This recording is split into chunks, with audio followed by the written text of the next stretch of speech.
सत्यव्रत की बातें सुनकर मछली समुद्र के बीच पहुंची। एक महापर्वत की भांति समुद्र की लंबाई तक फैलकर बोली, सत्यव्रत, देखा, तुम्हारी वाणी अचूक निकली और अचूक रहेगी।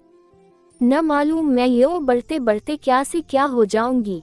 सत्यव्रत ने हाथ जोड़कर प्रणाम किया और उसकी स्तुति करने लगा, मत्स्यावतार वाले हे नारायण, आप रक्षा की मांग करने आए और मेरी रक्षा करने के लिए आपने मत्स्यावतार लिया। आप मत्स्य के रूप में अवतरित लीला मानुष स्वरूप हैं। आपकी लीलाओं को समझने की ताकत मेरे अंदर कहाँ है? इसके जवाब में मत्स्यावतार में रहने वाले विष्णु ने कहा, हे राजन, 7 दिनों के अंदर कल्पांत होने वाला है। प्रलय काल के जल में सारी दुनिया डूब जाएगी, लेकिन ज्ञान, औषधियों और बीजों का नाश नहीं होना चाहिए। तुम्हारे वास्ते एक बड़ी नाव गहरे अंधेरे में चिराग की तरह जलती आएगी। उसके अंदर सप्त ऋषि होंगे। वह रोशनी उन्हीं लोगों की है। तुम अपने साथ औषधियों और बीजों के ढेर को नाव में पहुंचा दो। मेरे सिर पर जो सींग है, उस पर नाव को कसकर थामे रहूंगा और उसके डूबने से मैं बचाऊंगा। इसी के वास्ते मैंने इस रूप में अवतार लिया है। इस वक्त ब्रह्मा निद्रा में निमग्न है। उनके जागने तक ये नाव ध्रुव नक्षत्र को दिशा सूचक बनाकर यात्रा करेगी। अगले कल्प में तुम वैवस्वत के नाम से मनु बनोगे। सत्यव्रत ने विष्णु की आज्ञा को शिरोधार्य कर नतमस्तक हो उन्हें प्रणाम किया। मत्स्यावतार अपने 4 पंखों को फड़फड़ाते ऊंची लहरों को चीरते समुद्र के अंदर चला गया। ब्रह्मा गहरी नींद सो रहे थे। अंधकार में प्रलय तांडव हो रहा था। हयग्रीव नामक सोमकासुर समुद्र तल से ऊपर आया, फिर अचानक चमगीदड़ की तरह ब्रह्मा के सत्यलोक में उड़कर चला गया। ब्रह्मा जब नींद के मारे पहले जम्भाइयां ले रहे थे, तब उनके चारों मुखों से सफेद, लाल, पीले और नीले रंगों में चमकने वाले 4 वेद बाहर निकले और नीचे गिर गए। हयग्रीव ने उन वेदों को उठा ले जाकर समुद्र के अंदर छिपा दिया। हयग्रीव देवताओं और विष्णु का भी जबरदस्त दुश्मन था। वेदों के बिना ब्रह्मा सृष्टि की रचना नहीं कर सकते थे। हर एक कल्प में विष्णु अच्छाई को बढ़ावा देकर उसका विकास करना चाहते थे। उनके इस संकल्प को बिगाड़ देना ही हयग्रीव का लक्ष्य था। प्रलयकालीन समुद्र पृथ्वी को डुबो रहा था। उस वक्त सत्यव्रत को उस गहरे अंधेरे में दूरी पर नक्षत्र की तरह टिमटिमाने वाली रोशनी में एक नाव दिखाई दी। वही सप्त ऋषियों की कांति से भरी नाव थी। सत्यव्रत ने औषधियों तथा बीजों को नाव के अंदर पहुंचा दिया और नारायण की स्तुति करते उसी नाव में यात्रा करने लगा। मत्स्यावतार की नाक पर एक लंबा सींग था। नक्षत्र की तरह चमकने वाले उस सींग से लिपटकर एक महासर्प प्रलयकालीन आंधी को निगल रहा था। मत्स्यावतार अपने पंखों से लहरों को रोकते समुद्र को चीरते नाव को सुरक्षित ले जा रहा था। ध्रुव नक्षत्र को मार्गदर्शक बनाकर वह नाव फूल की तरह तिरते आगे बढ़ रही थी। समुद्र के गर्भ में छिपाए गए वेदों का पहरा देते सोमकासुर समुद्र के भीतर टहल रहा था।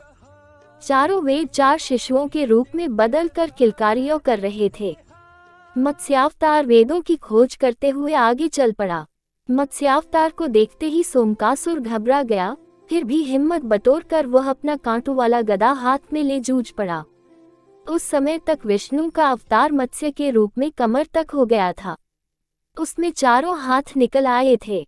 देखते देखते मत्स्यावतार और सोमकासुर के बीच भीषण लड़ाई छिड़ गई। सोमकासुर समुद्र तल में पहुंचकर भागने लगा। इस पर विष्णु ने अपने चक्र से उसे टुकड़े टुकड़े कर दिया। विष्णु शिशुओं के रूप में स्थित वेदों को अपनी बगल में दबाकर पानी के ऊपर आ गए।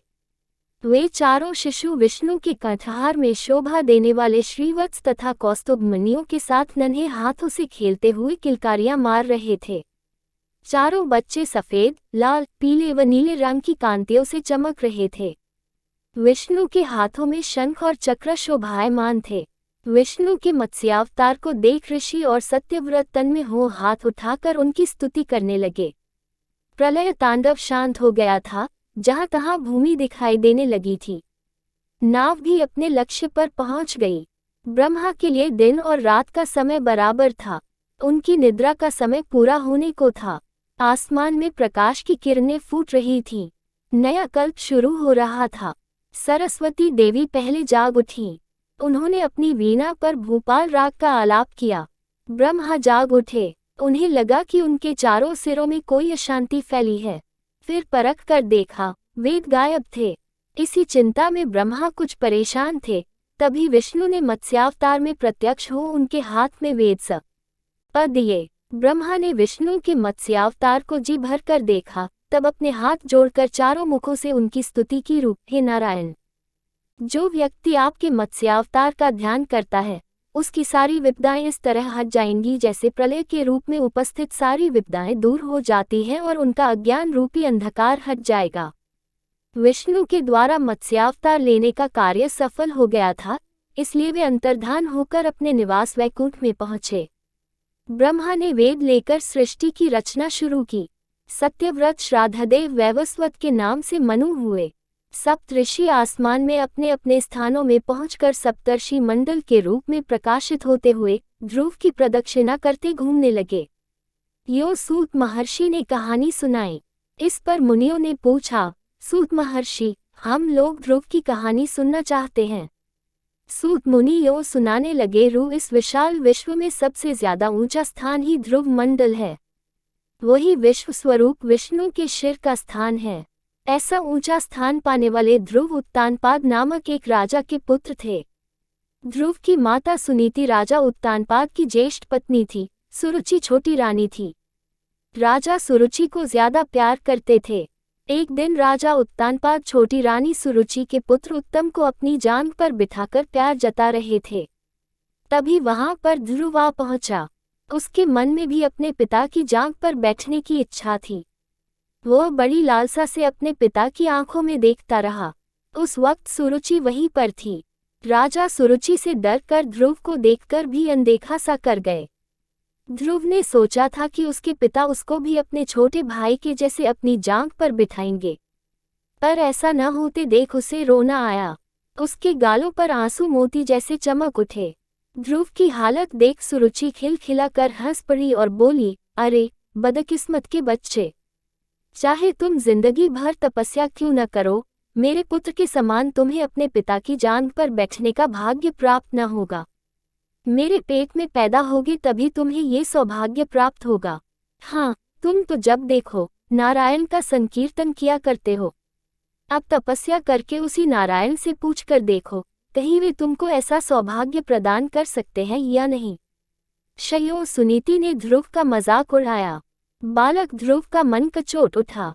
उसका दुख उमड़ पड़ा। उसका क्रोध खौल उठा। उसके मन में सुरुचि की हत्या करने की इच्छा जगी, लेकिन दूसरे ही क्षण उसे सुरुचि एक उत्तम उपदेशिका सी लगी, मानो उसे यह सलाह देती हो, बेटा नारायण पर विश्वास करो, तपस्या करो। अब ध्रुव को लगा कि उत्तम कुमार ऐसे महान उपदेश पाने का सौभाग्य न रखने वाला एक अभागा है। राजा उत्तानपाद उसे अंधेरे रूपी जाल में फंसकर छटपटाने वाले हिरण जैसे लगे। इसके बाद ध्रुव ने सुरुचि को इस प्रकार प्रणाम किया, जैसे गुरु का उपदेश पाने के बाद शिष्य गुरु को प्रणाम करता है। तब वहां से चल पड़ा। ध्रुव के इस व्यवहार पर चकित हो सुरुचि अपने मन में सोचने लगी, लड़का तो भला मालूम होता है। गालियां देने के बाद भी प्रणाम करके चला गया। प्रणाम न करे तो करेगा ही क्या। मेरे सामने मुंह खोलने की उसकी हिम्मत है, या उसकी मौत हिम्मत कर सकती है। आंसू बहाते लौट आए ध्रुव को देख दासियों के द्वारा सारी हालत जानकर सुनीति रो पड़ी। तब बोली, हाँ बेटा, बात सच है। दासी जैसी ही निकृष्ट जीवन बिताने वाली मेरे गर्भ से तुम क्यों पैदा हुए? तुम्हारी मौसी की बातें सच हैं। तुम्हारे लिए और मेरे वास्ते भी उस नारायण को छोड़ कोई दूसरा सहारा नहीं है। अपनी माता की बातें सुनने पर ध्रुव के मन को शांति मिली। बोला, माँ, मैं तपस्या करने जा रहा हूँ, मुझे कृपया आशीर्वाद दो। क्या बोला? तुम तपस्या करोगे? तब तो नारायण से सुरुचि के गर्भ से पैदा होने का वर मांग लो। सुनीति ने कहा, माँ, ऐसी बातें अपने मुंह से न निकालो। मैं तुम्हारा पुत्र हूँ, हमें कभी अपने को छोटा मानना नहीं चाहिए। ये तो आत्महत्या के समान है। मैं ये साबित करना चाहता हूँ कि ध्रुव की माता कैसी भाग्यशालिनी है। दिशाहीनों के लिए दिग्दर्शक बनने का वर मैं नारायण से मांग लूंगा। ये कहकर ध्रुव उसी वक्त घर से चल पड़ा। रास्ते में नारद मुनि से बालक ध्रुव की मुलाकात हुई। नारद ने पूछा, हे ध्रुव कुमार, लगता है कि तुम खेलने के लिए चल पड़े। स्वामी, मैं तपस्या करने जा रहा हूँ। श ध्रुव ने जवाब दिया। ओह, तपस्या नामक कोई खेल भी है? तब तो खूब खेलो बेटा। श नारद ने मजाक किया। मुनिवर, यह कोई खेल नहीं, सचमुच मैं तपस्या करने के लिए ही जा रहा हूँ। ध्रुव ने स्पष्ट शब्दों में कहा। उफ, ये बात है। इस छोटी सी बात को लेकर तुम तपस्या करने जा रहे हो? मेरे साथ चलो, मैं देखूंगा कि तुम्हारे पिता तुमको अपनी जांग पर क्यों कर नहीं बिठाते। श नारद ने कहा, स्वामी, मैं किसी की दया नहीं चाहता। सबसे उत्तम नारायण का अनुग्रह मुझे चाहिए। इसी वास्ते मैं तपस्या करने के लिए जंगल में जा रहा हूँ। श ध्रुव ने कहा, तपस्या करना कोई हंसी खेल की बात नहीं बेटा। जंगल में शेर, बाघ वगैरह खूंखार जानवर होते हैं। धूप, जाड़ा और बरसात का सामना करना पड़ता है। मेरी बात मानकर घर चलो। श नारद ने समझाया। मुनिवर, मैं क्षत्रिय हूँ, अपमान सहते हुए जिंदा नहीं रह सकता। क्या आप मुझे कायरता की दवा पिलाने आए हैं? श ध्रुव ने पूछा। बेटा ध्रुव, मैंने तुम्हारा दृढ़ निश्चय जानने के लिए ही ये बातें कहीं। एक जमाने में मैंने भी अनाथ बालक बनकर अनेक अपमान और अत्याचारों का शिकार हो अंत में तपस्या की थी। तुम मधुवन में जाकर ओम नमो नारायण श का जाप करते तपस्या करो, मैं तुमको आशीर्वाद देता हूँ। अपने कार्य में सफल होकर लौट आओ। श नारद ने समझाया। ये बातें सूत मुनि के मुंह से सुनकर मुनियों ने पूछा, मुनींद्र, नारद ने अपमान और अत्याचारों का सामना कैसे किया? नारद का वृतांत सुनने का कुतूहल हमारे मन में पैदा हो रहा है।